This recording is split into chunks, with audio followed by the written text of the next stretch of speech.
2 ദിവസത്തെ സന്ദർശനത്തിനായി ബുധനാഴ്ചയാണ് പ്രധാനമന്ത്രി നരേന്ദ്രമോദി ഇസ്രായേലിൽ എത്തിയത്.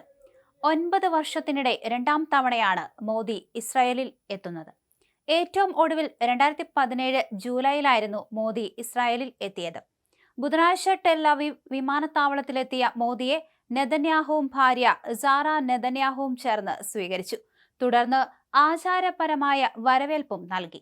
വരവേൽപ്പ് ചടങ്ങിന് ശേഷം ഇരു പ്രധാനമന്ത്രിമാരും ഹ്രസ്വമായ കൂടിക്കാഴ്ച നടത്തി. ഹോട്ടലിലെത്തിയ പ്രധാനമന്ത്രിക്ക് ഇന്ത്യൻ സമൂഹത്തിലെ അംഗങ്ങളും ജൂത ഇന്ത്യൻ പ്രവാസി പ്രതിനിധികളും ചേർന്ന് ഉജ്ജ്വലവും ആവേശകരവുമായ സ്വീകരണം നൽകി. ഇരു രാജ്യങ്ങളും തമ്മിലുള്ള സൗഹൃദത്തെ പ്രതിനിധാനം ചെയ്യുന്ന സാംസ്കാരിക പരിപാടികൾ ഇന്ത്യൻ ഇസ്രായേലി കലാകാരന്മാർ അവതരിപ്പിച്ചു. എന്തായാലും ഇസ്രായേൽ സന്ദർശനം പൂർത്തിയാക്കി മോദി വ്യാഴാഴ്ച മടങ്ങും. അതേസമയം ഹിന്ദു ദേശീയതയുടെ നിറമായ കാവി ധരിച്ച് മോദിയെ സ്വീകരിക്കാൻ എത്തി ഇസ്രായേൽ പ്രധാനമന്ത്രി ബെഞ്ചമിൻ നെതന്യാഹുവിന്റെ ഭാര്യ സാറ. 2 ദിവസത്തെ ഇസ്രായേൽ യാത്രയുടെ ഭാഗമായി ടെൽ അവീവിലെത്തിയ മോദിയെ ഇസ്രായേൽ പ്രധാനമന്ത്രി ബെഞ്ചമിൻ നെതന്യാഹുവിനോടൊപ്പം ചേർന്നാണ് സാറയും സ്വീകരിച്ചത്. തുടർന്നുണ്ടായ ഒരു രസകരമായ അനുഭവം ഇപ്പോൾ ലോകമാധ്യമങ്ങളിൽ നിറഞ്ഞു നിൽക്കുകയാണ്. മോദിയുടെ പോക്കറ്റ് തൂവാലയുടെ നിറവുമായി തന്റെ ഭാര്യയുടെ വസ്ത്രത്തിന് ചേർച്ചയുണ്ടെന്ന് നെതന്യാഹു മോദിയോട് പറഞ്ഞു.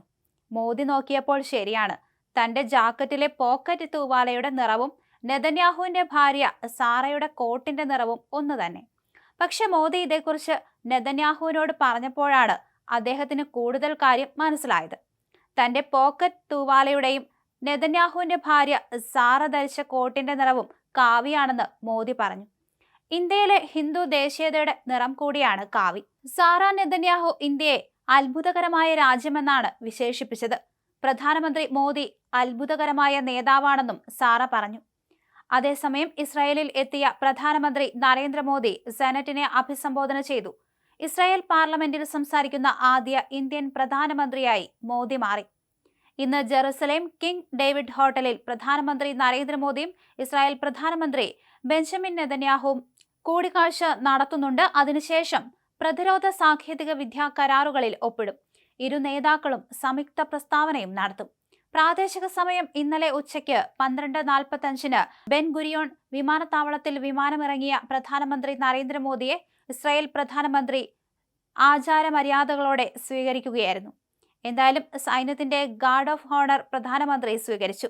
തുടർന്ന് ഇരു പ്രധാനമന്ത്രിമാരും വിമാനത്താവളത്തിൽ അല്പനേരം ആനുകാലിക വിഷയങ്ങൾ ചർച്ച ചെയ്തു. 9 വർഷത്തിന് ശേഷമുള്ള ഇസ്രായേൽ സന്ദർശനം ഇരു രാജ്യങ്ങളും തമ്മിലുള്ള ഉഭയകക്ഷി ബന്ധം ശക്തിപ്പെടുത്തുമെന്ന് മോദി എക്സിൽ കുറിച്ചു. ഇതിനായുള്ള നിരവധി വിഷയങ്ങൾ നെതന്യാഹുവുമായി ചർച്ച ചെയ്തു. സാങ്കേതികവിദ്യ, ജലവിഭവ മാനേജ്മെന്റ്, കൃഷി, മാനവശേഷി സഹകരണം തുടങ്ങിയ മേഖലകളിലെ സഹകരണം കൂട്ടുന്നതും ചർച്ച ചെയ്തെന്ന് അദ്ദേഹം പറഞ്ഞു.